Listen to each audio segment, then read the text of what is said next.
You know, when you become a believer and as a person who is an adult and you start to grow up, certain words in our culture are off limits. Yeah, cuss words. But you know what? I'm sick and tired of it.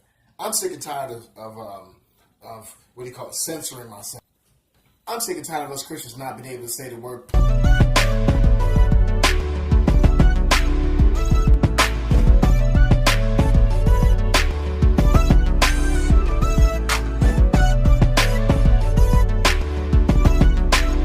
What's going on, everybody? It's your boy Kwuam teezy with the Christocrats and the Red Pill Reality. Here with another video for you to talk about some taboo stuff that we need to talk about here. We Christians. I get so frustrated because we allow the world to tell us how we are to operate, and we just go right along with it. The cuss word in the church that is a big curse word that we can't say. It's not the four-letter words that we all know and hate and secretly love. It's the P word, politics. And we all, I just finished having conversations with people today on Facebook where, people, and I've been seeing it lately, where people are talking about we can't talk about politics as Christians.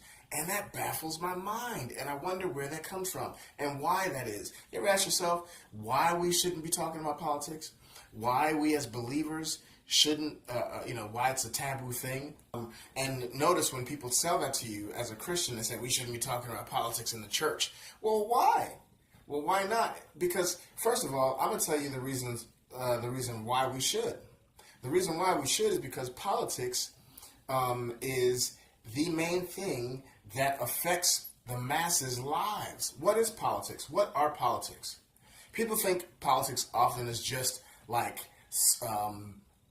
ideologies, and they're just governmental things that people disagree on very vehemently. But no, what politics are is an outgrowth of morality.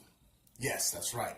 An outgrowth of a certain section of people's morality, and whose morality, i.e. politics, gets to rule over the other.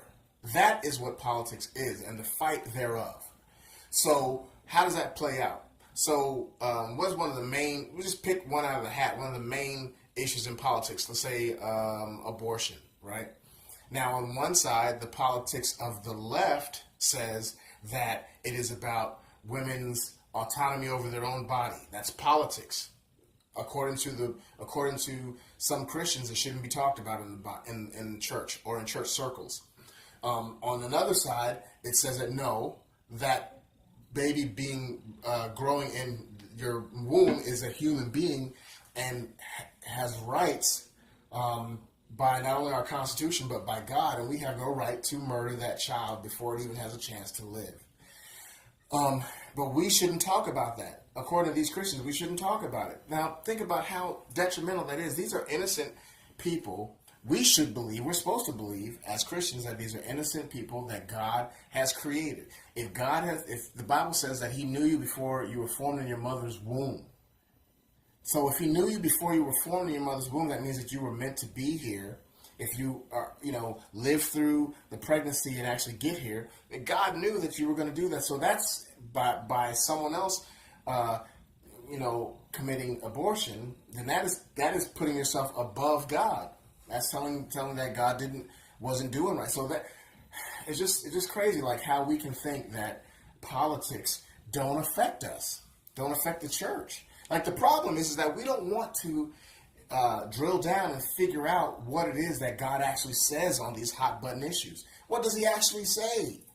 What does He say about taking from the rich, taking from the more wealthy of the rich just to give to the poor? All the time. The Robin Hood thing, the socialistic thing, where everybody should have the same outcome. What does the Bible have to say about that? Trust me, it has something to say about it. Jesus had many parables that talked about it. Property rights. Is God encouraging or does which economic system best allows for the most freedom for people to choose ultimately between God and not God? Is that socialism? Is it communism? Is it capitalism? Which one is it?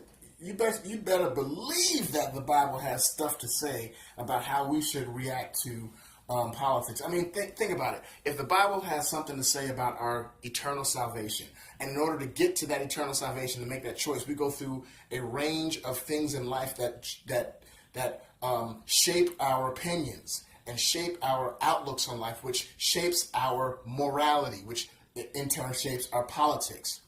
And if we're called to just be quiet and preach, Christ crucified and him dying on the cross, that's great, and that is the power of the cross. But people are not going to listen, or even listen to point one, if they think that you're a racist because you are a Christian, number one. If they think that you are xenophobic because you are a Christian, number one. So we have to tear down these strongholds that are built up by the enemy to keep people away from the gospel. But guess what? Christianity has boundaries. We have standards that we go by, or you're not a Christian. I'm sorry to tell you that. You're not a believer if you believe your own batch of morality that goes against what the Bible says. You're not a believer. You're not a basketball player just because you say you're a basketball player. You're a basketball player if you play basketball and play by the rules of basketball. I don't see what's so hard about this.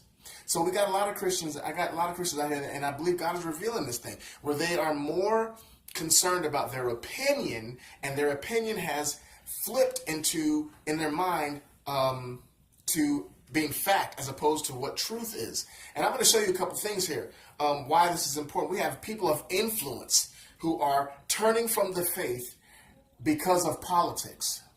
And here we are in a church whimpering in the back and being quiet and not saying anything.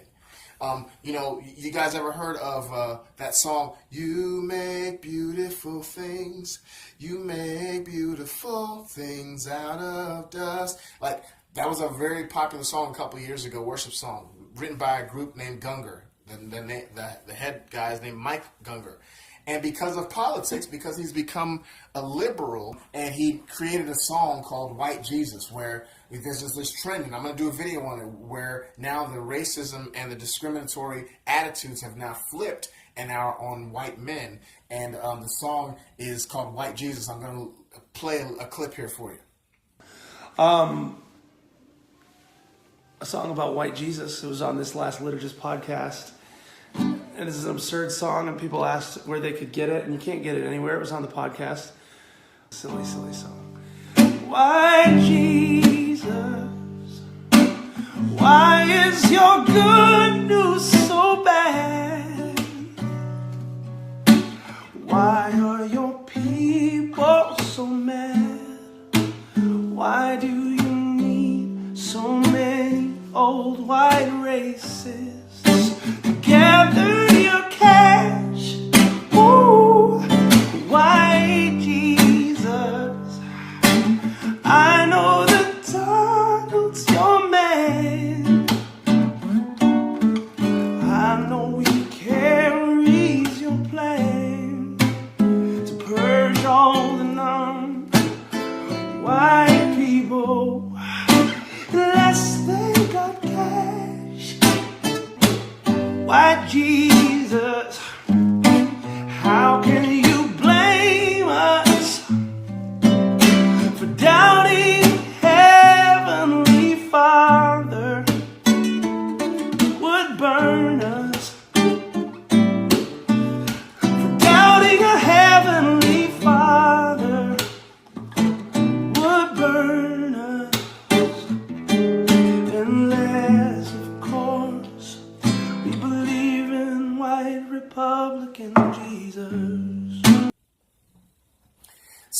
So you understand that? You see what he's saying? And then you have this Methodist pastor who got up in front of Congress and said this crazy thing. Read that headline. I mean, so politics means something. We need to not be scared. We need to stand on the side of righteousness.